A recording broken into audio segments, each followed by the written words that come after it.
What if you could take that risk, make that change, reach that goal, live your best life? Welcome to another episode of the What If You Could podcast, where we get together with amazing experts and everyday people who share challenges, encourage healing, and explore the possibilities that life has to offer. I'm your host, Gary Scott, and I'm excited that you're along for the ride. Hey, everybody. Welcome to the What If You Could podcast. And today I have an outstanding guest. I am super into helping women and men find their souls and their purpose and who they are. This young lady is Kristal DeSantis. Hello, Kristal. Hi. And Kristal's going to help our men because our men are suffering. Men are suffering, and Kristal's going to help us dig our way out. And by doing that, she's going to help all my women friends out there also. Because without a strong man, we can't have strong women. So they're going to open up. Now she has Poochie there. What's Poochie's name? This is Bugsy. Bugsy? He looks like a Bugsy. He just needs a cigar, and then Yeah. he's a total Bugsy. So okay, everybody, I'm just going to read Kristal's intro real quick so we know who we're playing with, and then I'm going to shut up and let her roll. Is that okay, Kristal? Yeah, absolutely. Right Thanks. on. All right. Kristal DeSantis is a licensed marriage and family therapist based in Austin, Texas, known for her expertise in relationships, trauma work, and sex therapy. With a focus on supporting first responder couples and addressing men's issues, Kristal offers a unique therapeutic approach rooted in understanding male psychology and the challenges faced by men in contemporary society. Her development of the strong model of relational therapy, which blends trauma informed and attachment based methods, has earned her a reputation as a leading authority in the domain. Her recent book, Strong, a relationship field guide for the modern man, offers practical guidance for navigating contemporary relationships. Kristal's dedication to advancing men's mental health advocacy extends beyond her clinical practice. As a trainer, consultant, author, and public speaker, she actively promotes awareness and education on the importance of men's mental health and wellness, as well as the impact of trauma on relationships. Kristal's insights have been featured in publications such as Newsweek, HuffPost, The Good Man Project, and Time, and has appeared on podcasts discussing masculinity, mental health, and relationships. So, welcome, Kristal DeSantis Oh my goodness. Thank you. and Yeah. Bugsy. Yeah. So, Kristal, because we're the What If You Could podcast, I always just Mhm. have one question. I don't write down anything except this one, have you ever had a what if you could moment, or what if I could, or if there's a wish for what if you could for the world, what would that be? You know, for me, and so, you mentioned that this would be the opening question. Obviously, this is your show, and it's part of why, I was so interested in reaching out to you, because I feel like I've had a lot of those moments in my life. Oddly, obviously, it's coming up on the holidays, so I'm cleaning the house, and I just happened to run across my wedding vows, which, I have one of those like shadow boxes, and so I reread them. And I was like, oh, interesting, because my big what if you could was, what if you could find love? What if you could? And what if you could find healthy love? Which really sparked my interest in relationships, which led me to my path towards getting my master's degree in marriage and family therapy, which, all of this, it really started with that question, like, what if you could? What if you could actually have the healthy relationship that you never thought was possible? So, Where did the focus on men come from? you know, honestly, it's because, well, I'm from a huge family, but 6 of us are girls. So I grew up with a lot of girls. Your poor dad. Oh my Yeah, God, well, your that's, poor dad. he was just, he was okay. But so there's 6 of us girls. And then I went to college, and I went to an all women's college. So I was just surrounded by women all the time. Also, my dad has 3 sisters. So I have all aunts. So I just had a lot of, a lot of interaction with women, just being surrounded by women all the time. I have great sisters. I had great relationships with my aunt. I had great friends in college, and then I realized like the one thing I really didn't get was relationships, because I went to college and, I'm with my friends and they're starting to date. And I'm like, I don't get it. Like, I don't even know where to start. Like, boys seem so foreign to me. I don't even understand them at all. And so I kind of just like put that in like I'll deal with that later category. I went and, got my bachelor's degree, started working. And I figured, at some point, love, I guess, will just happen, right? Like, it's part of the script of life. It just happens at some point, and then you get married and blah, blah, blah. Um, and I really just didn't think about it until my younger sister got married. And then I realized, oh, like I haven't had a relationship. It kind of really highlighted that, okay, so it hasn't happened yet. When will it happen? Maybe I actually need to pay attention to putting some effort into this, So I did end up, I was like, gosh, I guess I should put myself out there. So, I basically like the next person that asked me out, I was like, okay.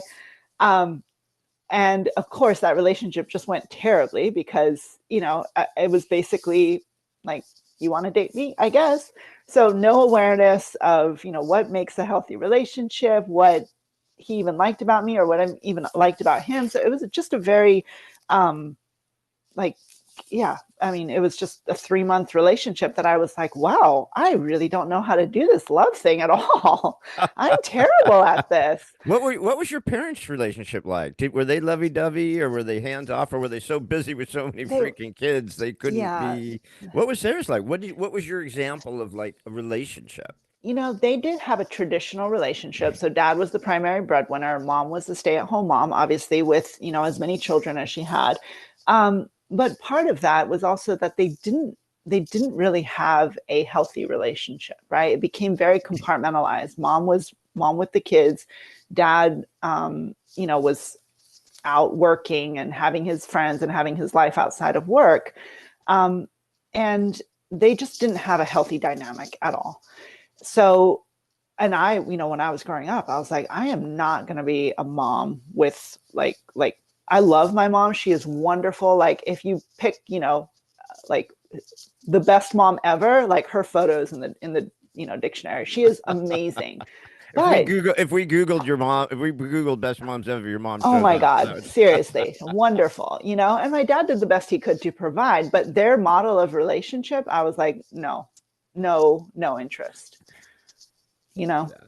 I want to Yeah. go and get a degree. I want to go get a career. Like, So you're kind of starting from scratch here. Like some people mm-hmm, have like, oh man, I want a relationship like my mom. I'm like my mom and mm-hmm, dad, they were just awesome. And then other people like me, I'm like, dude, the last thing I want is a relationship like my mom and dad, right? That yes, I will do anything to make sure I don't have that relationship, right? So yes. so what as you're dating dudes, because you might be a lot younger than me, so I don't know when the destruction of men started. It might have started in the 60s or, yeah, 60s or 70s. But what were the guys like who were, you're obviously very beautiful, you're smart, you probably didn't even have awareness of how attractive you are, so you don't even go, God, and so what were guys like who were inviting you out? Were you like, all these dudes are not I like these mean, guys? honestly, so a couple of things there is, my dad and mom's relationship, they had a traditional setup, right? So I guess, and this is part of why I wrote this book, is that when you talk about the destruction of masculinity, what has happened is the rules have changed, right? Women are not just looking for a provider anymore. So when these guys would ask to date me, I'm like, why? Like, I don't know you. Like, I can take myself out. I can go to, with my friends, like people that I actually already like, so and I know I also grew up in Asia, so I did also have, like you said, I didn't also think that I was like an American type, Mhm. you know Yeah. because I have the image, I had the image of like the blonde girl that's like sorority girl. That's the guy, that's the girl that guys want to marry and settle down. And there were a lot of girls that wanted that, right? And Yeah. there's kind of the girls who go to college to get their MRS, like, just I grew, I went to college in North Carolina. It's very sorority driven. I went to an all women's college. So there was just a certain like part of my brain that was like, I don't think I'm what guys are looking for, because I am a woman who wants a career and like doesn't need a man to provide for me. So I guess I'll just put that in a box somewhere and just not think about it. Um, until suddenly it became apparent that like I was in my, early mid 20s and I had never had a boyfriend. Um, and so after that first kind of little, 3-month relationship that really highlighted how few relational skills I had, um, I started thinking about like, gosh, how do I actually make this work? What do I do? And so I Googled, I was like, marriage help, relationship skills. And it pulled up a marriage and family therapist in my area. So I made an appointment and I went to him, and, he was lovely and he was a marriage and family therapist. So I started going to therapy, just to kind of understand, what do I need? Hold on a second. Hold on a second. Wait a minute. Wait a minute. You have not really had a relationship yet. And Mm-hmm. so, but the first thing you do is go to a relationship therapist? Yes. So again, like That's interesting. What made you think that that would be the best way to? I'm not judging at all. I'm just yeah, saying yeah.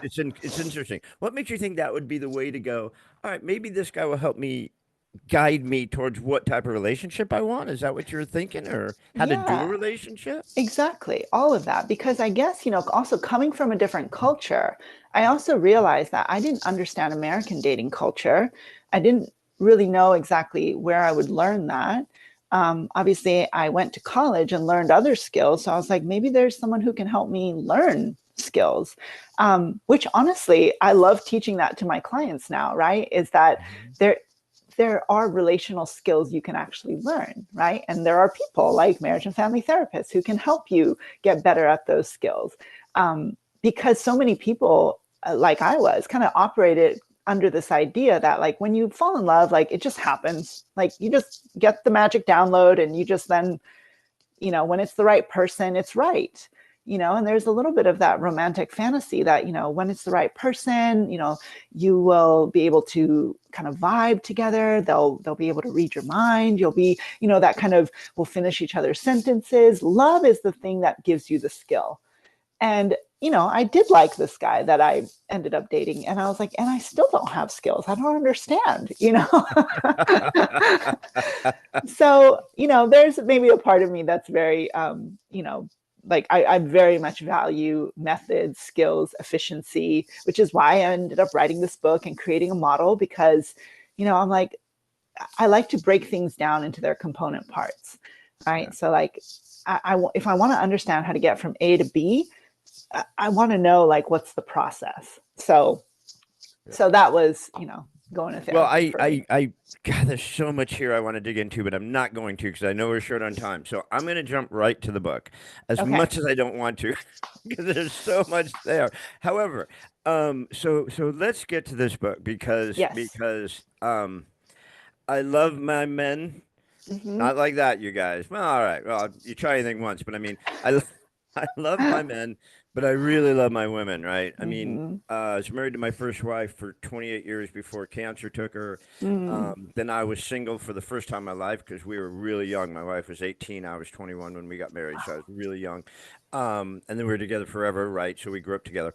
So then when she passed and I went into the dating world, holy crap, was I was Mm-hmm. like, holy shit, everyone's so messed up, right? So, your book, and I'm just gonna read this one part. There's so much to your Mm-hmm. book. I love your book. How to learn to keep your marriage and family. That's just one piece. I mean, there's so much to this book, you guys. This book's strong. It's really great. But I love the acronym. Is that what you? Mm-hmm. Okay. Yeah. So the acronym here for strong is safety, trust, respect, openness, nurturing, and generosity. Safety, trust, respect, openness, nurturing, and generosity to create the strong uh, Mm-hmm. of the book, right? So, Mm-hmm. what, what, how did you pick each one of those? Why were those words? Not only do they fit to strong, Mm-hmm. but I mean, Yeah. wh- what did those mean to you? What did those words? Why did you pick those words? So yeah, fast forward, right? Once I started becoming a marriage and family therapist, and then I started getting interested in working with trauma and attachment styles. Like to me, those were like mind blowing concepts that I had never heard about. And what I found in both trauma and attachment work is the foundations of healing start with safety, right? If you've been traumatized, your body has experienced an extreme lack of safety, and a lot of the trauma healing work is getting your body to be a safe place for you again, right? And with attachment wounds, often it's because you've experienced other people as unsafe, right? And so the blending the trauma and attachment work, it's, first we need to find safety in our bodies. And then we need to learn how to find safe people and form safe and secure attachments, right? And so Mhm. that's really where, again, in looking at a lot of different stuff and doing these different, trainings, and of course going through my master's program, I was like, it can feel really confusing, I think, for a lot of people. Like, do you look, what school do you follow, what modality do you follow? And I think for the average person, it's like, gosh, I don't know, like I don't know. And so I really wanted to just dial it down to something that everybody really on a fundamental human level truly understands, right? That safety is the foundation of everything. Do you think that this whole, and I'm not going to squirrel off, although I always squirrel off, but we'll jump right back in. But do you think that the whole toxic masculinity thing is encompasses the safety? In other words, we men are bad, men are toxic, all this masculinity, so they're not safe. In some ways, I think that's what I address in kind of the prologue of my book, right? Is that for generations, men were taught that their value was to be protectors, providers, and procreators, right? But then the world has changed, right? And so men that continue to try to be protectors by being big and aggressive, and, that is then when women are like, ooh, I don't feel protected by that. I actually feel kind of threatened by that, right? A man who's, you know, inhabiting his protector, but in a way that feels aggressive, right? And the same thing with a provider, right? A guy who in the past, women had to rely on for financial provision, but now a guy that over identifies with his provider. He's, bragging about how much money he has. He's constantly at the office. He's a workaholic. All he talks about is, you know, buying the new thing. Again, that doesn't necessarily make a woman feel safe or valued in the relationship. It might make her feel objectified, right? Like if I don't live up to your ideal, like, oh, I'm, at this level of finance, now I can get a new wife and she's, a prettier one or whatever, right? And so that's really where that love, and the same thing with procreation, right? It's like a modern woman doesn't want a guy to just procreate with her. It's like, are you going to stick around and be a present parent, Yeah, right? yeah. And so I I mean, think, we could jump into that whole sex and relationship. That would be another 5 hour talk, but we don't have that kind of time.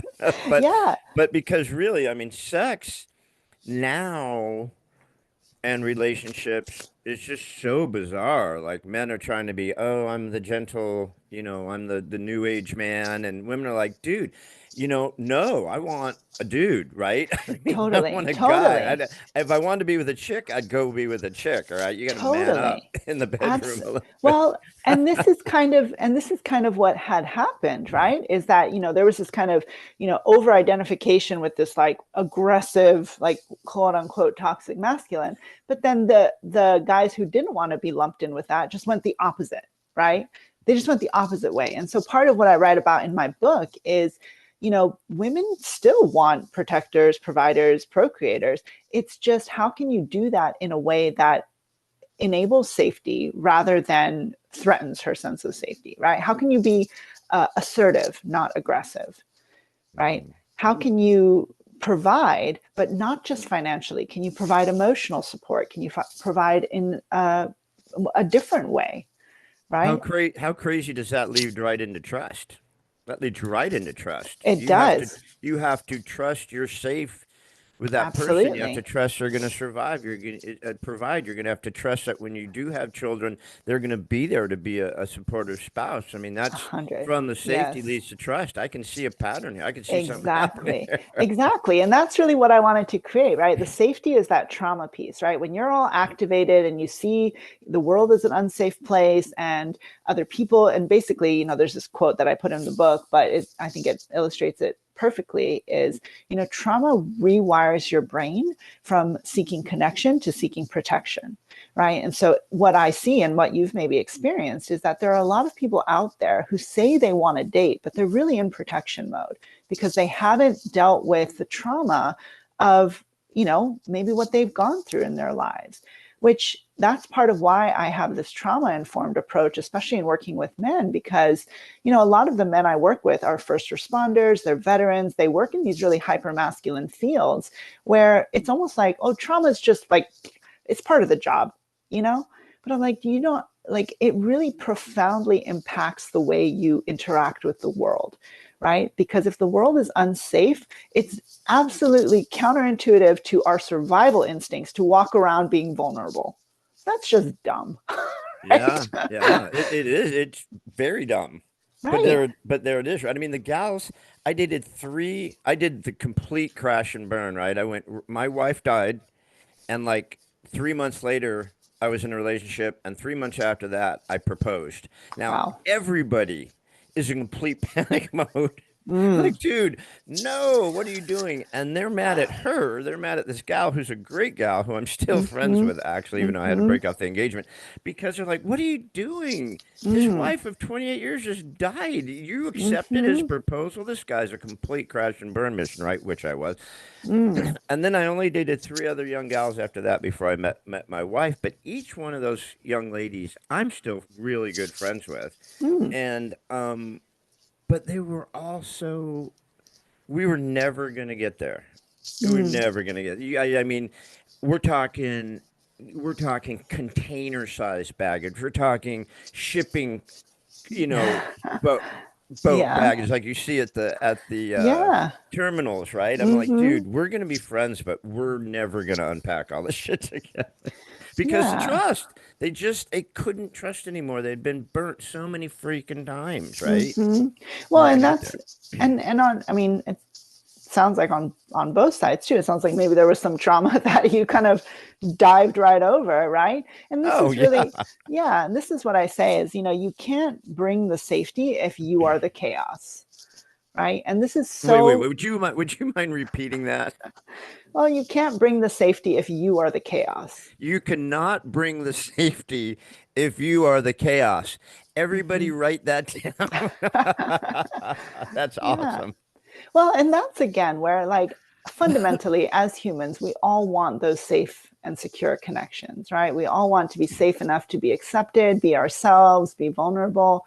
And that's often what I see in my work, right? Is people want that, but then they have a lifetime of pain. That's the obstacle to being vulnerable enough to feel safe enough to do that, right? And so that's why I'm like, okay, if we get the safety under the belt, we start working on that first, then you can start building trust, right? But you can't trust somebody you don't feel safe with. That just, again, doesn't make any sense. Our Yeah. bodies, our brains, our survival instincts will not let us do that. There will always be that part of suspicion, right? Nailed that. Yeah. Yeah. And of course, so what's more important, or are they equal important, or what trust respecting yourself, having Mm. respect for yourself, or having respect for the person you're trying to create a relationship with? Honestly, I feel like it one leads to the other, right? And there's a quote I put in there. It's like, if you respected yourself, you would never disrespect another, Excellent. Yep. 100%. right? Yeah. Because often that's what I see, especially, what I've working with men is men, where they're like, well, I just want to be respected, right? But if you're not living in alignment with your own values, if you can't look at yourself and be like, I'm proud of that guy. Then what happens is you try to demand respect from other people, right? And that's where it leads to, again, an unsafe environment and basically just a revolving door of disrespect, right? Because when you look at yourself, you don't respect what you see. And I my current wife and a couple of guys I was with, that they had such a toxic relationship with some of these guys who were so damaged, right? They just had Mm, this desire, this wounded child in them and this daddy issues that they had. And so it was like, I will force you to respect me. You will mm-hmm, respect me, right? Because I mm-hmm. need respect. And I'm like, dude, you don't even respect yourself, bro. You are not respecting your partner. You are so damn. You got to step back because you Mm-hmm. can't force someone to respect you, and by trying to, you're Absolutely. going to completely fuck everything up, right? I mean, Absolutely. that's where that toxicness comes in, I would Yep. think. Absolutely. I mean, I talk about that of like the difference between demanding and commanding respect, right? Um, Demanding respect or commanding respect. I yeah. love it. Yeah, it's a Yeah. great thought.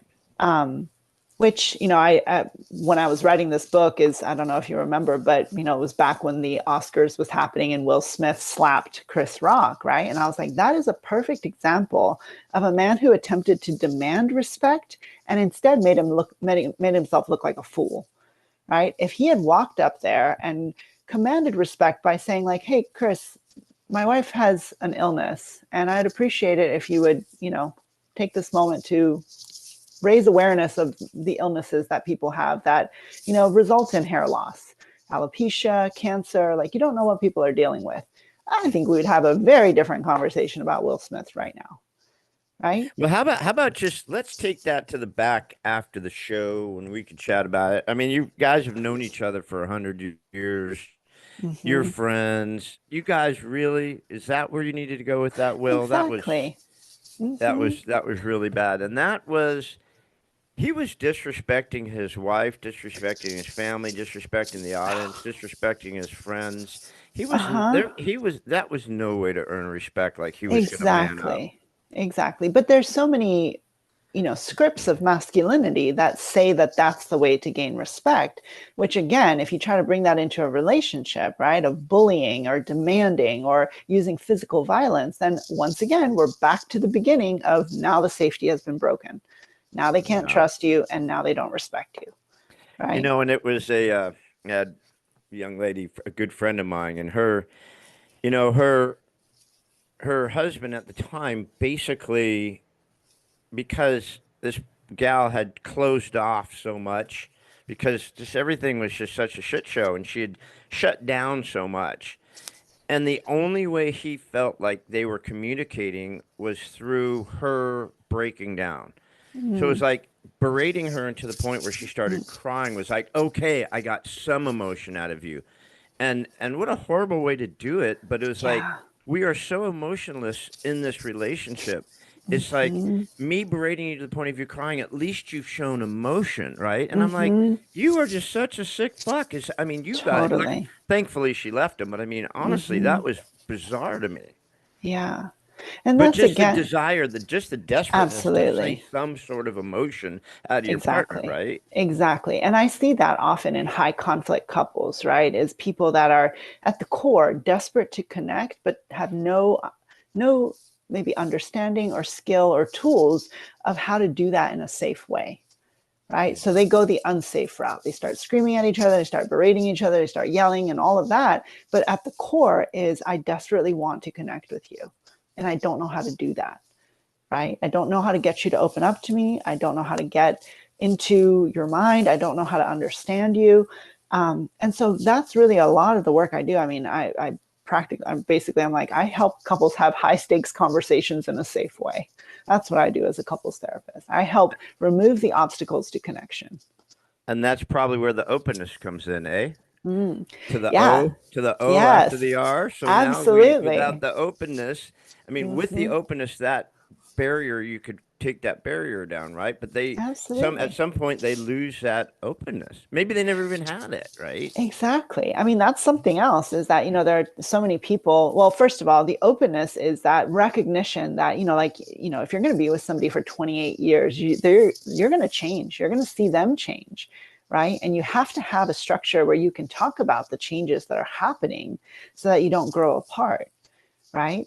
Um, and I think that's what ends up happening is either, right, people end up in relationships because they're presenting a false front, right? So they are not truly open from the beginning. And so then later on, when they're like, oh, shoot, like I'm not actually the person they thought I was. And how do I be me, right? How do I be open? There's no way to do that. But you can't live in an inauthentic relationship and be satisfied, right? There's going to be a breaking point. Um, and so that's really, again, is like if you haven't had that, go work with a therapist so you can create openness and you can really reveal who you truly are and be authentic so that you can, go forward with that. But also, even if you have a healthy relationship, right? Even if you have the safety, trust, and respect, working on maintaining that open connection is something you do actually have to work on, because otherwise, life happens, kids happen, put your heads down and you do your life, and then you look up and it's 20 years later and you're like, gosh, I don't know who that person is. I God, mean, how often do you run into that, right? I bet you run into that all the freaking time. exactly. All the time. Eh, Now, do men I'm sorry to be racing through these no, points, but yeah, go I ahead. want to get through them because they're all so awesome. But do masculine men, Mm-hmm, overly masculine men, mm-hmm, um, feel that they can't be nurturers? Do they not understand the nurturing, or maybe they're these masculine machos because that's how they were raised, and there wasn't a lot of nurturing and loving in their mm-hmm. family? I mean, how do you get the dudes to get the nurturing part that needs to happen? Which is Yeah. the N in strong. You Mm-hmm. guys see what we're doing Absolutely. here? You guys Yeah. catching on? And that's a really good point. And that's something I always want to highlight is, it's difficult to give to others what you've never been on the receiving end of. And little boys, and there's lots of statistics and research that go with it, is that little boys end up not really getting the same level of nurturing that little girls do, right? And then boys with their friends, the way that boys are, kind of encouraged to socialize is not very nurturing compared to little girls, right? And so just thinking about like, and then we expect adult men in relationships to suddenly have the same level of nurturing skills that women have been working on since they were children, is kind of unfair, right? But I don't want to excuse like, well, okay, so men are just not nurturers, because that's also not true, right? Nurturing is also a skill that you can learn and get better at, but it does take dedicated time. It does take attention. And also for a lot of men, it does take giving themselves permission to be nurturers, right? Because like you said, sometimes they're raised in environments where it's like, that's not what boys do. Boys can't do that. What are you going to hold a baby? Gross. And it's like, come on, like men can be great fathers, men can be nurturers, and it's so interesting because part of what I wrote about is that men are allowed to do that if it makes money. And Yeah. that's where it's really separated men from their nurturer at home, because it's been taught to men like, yeah, sure, if you become a teacher, you become a doctor, you become a veterinarian, like you can be nurturing, but only if you get paid for it.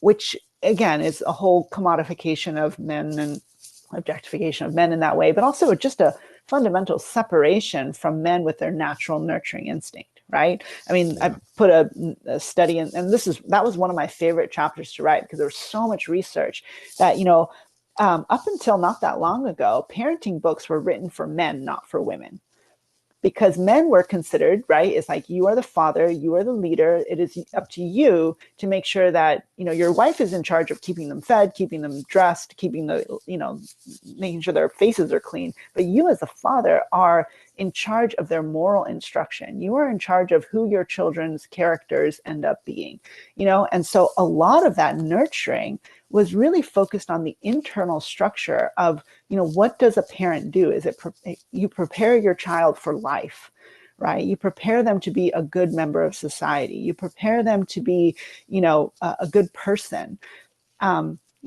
and obviously you teach them, to cook their own food and clean their own faces at some point, right?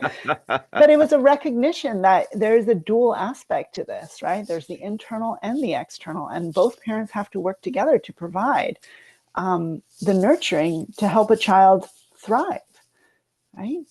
Yeah. So, I think the nurturing for me when I was going through this and trying to thumb through your books as quick as I could, and because we put this one together pretty quick. Usually I got it, mm-hmm, 3 weeks or a month before my next, so I can research a little bit more. But there's so much on you, so it was pretty easy. But for me, masculinity and nurturing are are like completely hand in hand. I mean, if you're taking care of your spouse and your family and your friends, if you are there being the care the masculine man, right? Like we uh-huh, appreciate ourselves. Nurturing is like could have been number one for me 100%. because when your family needs you, you're the one to step up, right? So to me, Mm-hmm, that's the masculinity. You're in your mm-hmm, your partner's had a bad day, or when shit's hitting the fan, or when things are going sideways. Trust me, in 28 years, my wife and I did not. It wasn't all rainbows and unicorns, and right. I yeah, mean, stuff went sideways, and you had to mm-hmm, be there. Um, you had to be the nurturing one to stand up and do that. mm-hmm. So I love the nurturing that you put that in there. That's so important. Yeah, yeah, it is really crucial. I mean, it really is that protector and provider, right? Protecting your partner. If if they are ill, you can step up and protect your family, right? It's not that your whole home falls apart because your wife is, sick. And then Just because providing. just because you're a badass doesn't mean you can't nurture and give Exactly. love and I mean you have to get that out of your head that I'm too tough to cry, or I'm too tough to hug someone when they really need it, or Mm-hmm. I mean your Yeah. child when they need something, you need to be Mm-hmm. there. It's not the mom's role to nurture the child. It's Which is actually also super interesting because, again, like if you talk to a lot of women, women are very attracted to nurturing men, right? It's like men with puppies, men walking a baby, Is like that why these. that fireman's calendar Oh always my had half gosh, naked men yes. holding puppies? 100%. Like women love a nurturing man, right? It's like a man who can be masculine, like the firefighter calendar with the puppies. Like he is strong, but he is also gentle, right? And so I think there's this idea that, like, again, maybe that immature level of masculinity where they're like, no, women want the badass, like who's like tearing up towns. It's like, no, women don't actually want that guy. like Chicks will like think they want the bad boy until they get the bad boy, and then they come back to short, ugly guys like me and go, "Well, he's really nice.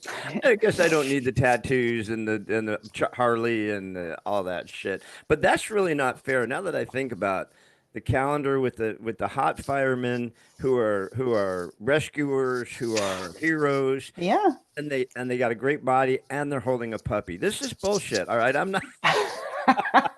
It's just not fair. And firemen Like have they do lots of hoses. everything. This whole thing is not fair. Oh, that's funny. All right, I've got to get Yeah. to the last one because we're getting Okay. really tight here.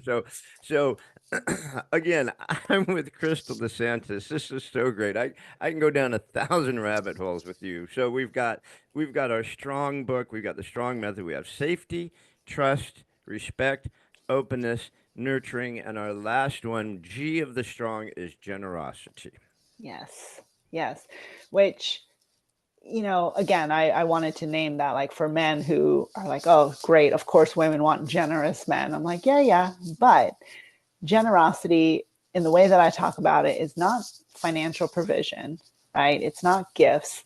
What it is often being generous with your presence, right? And I have this little hashtag of like presence, not presence, which I think is very appropriate. I mean, we're recording this right before Christmas, but that's often what I hear is, at the end of the day, it's really about, are you able to meet your partner's need for connection in a way that feels generous? Like maybe you did work all day, maybe you're exhausted, but do you have that little bit extra that says, hey, baby, come here, let's sit on the couch and just lay together? Like, I know I don't have the brain space to have a conversation right now, but I'd love to hear about your day. right? Just that little bit of thing that says, can I step outside of what I would ideally want, which is I want to just scroll through my phone and watch TV and not think about anything else, right? Yeah. But to turn towards the relationship and say, if I'm going to be a little bit generous here, what does the relationship need, right? Not necessarily what do I need or what does even my partner need, but what do we need, right? And when both people in the relationship are doing that, I mean, that's a thriving relationship. That's that little cherry on the top, right?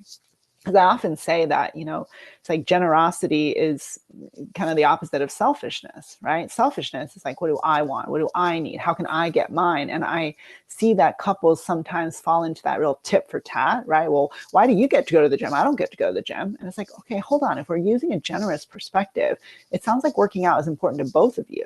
Can we find a way that the couple can expand and be generous enough so that you can both get that need met? Right? It's not mine versus yours. I mean, couples that end up in that tit for tat end up really going down a bad spiral, right? It's like, if we can look at, is this relationship big enough? Can we make it big enough so that we can both be the best versions of ourselves? And that might be switching from the selfish to the generous perspective, right? Yeah. I love that. I love that. For me, it's, when my wife was working, she's retired now, but for me, she'd have a shit show of a day, and it's just like, all right, lay here, tune out. I'm going to rub your feet. You're going to just zone, just like silence for a little bit because you haven't had it all day, right? You've either been Yeah. working, driving home. Everything's just been a shit show. How about just nothing? How about just silence for a minute? I'll concentrate on your feet. You concentrate on just bringing it down a notch, and then we could Mm-hmm. talk, and then we could go dinner, and Mm-hmm. then we could do something else, right? But just decompress for a sec because we don't Mm-hmm. get a lot of opportunities to do that. But Yeah. all right, Kristal DeSantis, you've been amazing. This has been really wonderful. This just freaking flew by like I knew it would. Um, but I do always sneak in one last question. I think I have time for one last question. And I never tell anybody ahead of time I'm going to ask you this Okay. like I do with the other one. But I have Mm. one last question. I always ask people, I said, if there's a mantra or a message or a thought or something that's important to you in Kristal's heart, what would you like to leave our audience with? What would be a last thought you'd like to leave our audience with? Okay. Um, well, maybe this is a quote that I have in my email signature, so maybe it's kind of easy because I do like to put it out there. Um, is a quote by Lao Tzu. It's, a journey of 1,000 miles begins with a single step. Right. So sometimes, changing your relationship, changing your life can feel daunting, especially if you're like, gosh, we've been married for so many years. We've had these patterns for so many years, or I've been single for so long. I don't even know how to, it's like, just take the one step at a time. I love that. I love that. We want instant gratification. We want everything right now. Everything's got to heal right now. If it doesn't happen instantly, then I'm going to jump to something else. And it's Mm-hmm. just not how life works, right? Just not how Yeah. it works. So, Kristal DeSantis, you've been amazing. Everybody, you've got to go get this book. It's called Strong. And There it is. we blew through this, but the book is Strong, a model for relationship therapy. Mm-hmm. You've been absolute. There it is, right there. Yeah. And I'm going to put it up. It's going to be on the podcast. There'll be a link to it. There'll be a link to Kristal so you can reach out to her so he can fix you because we all need fixing, especially dudes. We didn't even get there yet. Kristal, thank you so much. You've been wonderful. And like I said, I appreciate your time. You're Yeah. awesome. Thank you. Thank you for doing this work and having this conversation because it is so important. So, It yeah. is. All right, guys. That was another episode of What If You Could with Kristal DeSantis. I appreciate you guys being here, and we'll see you guys on the other side. Thank you. Bye. Yeah. Thanks again for joining us on another episode of What If You Could podcast. Please subscribe, like, share, and give us any feedback. We'd love to hear it. And remember, if you can dream it, you can do it. See you next time.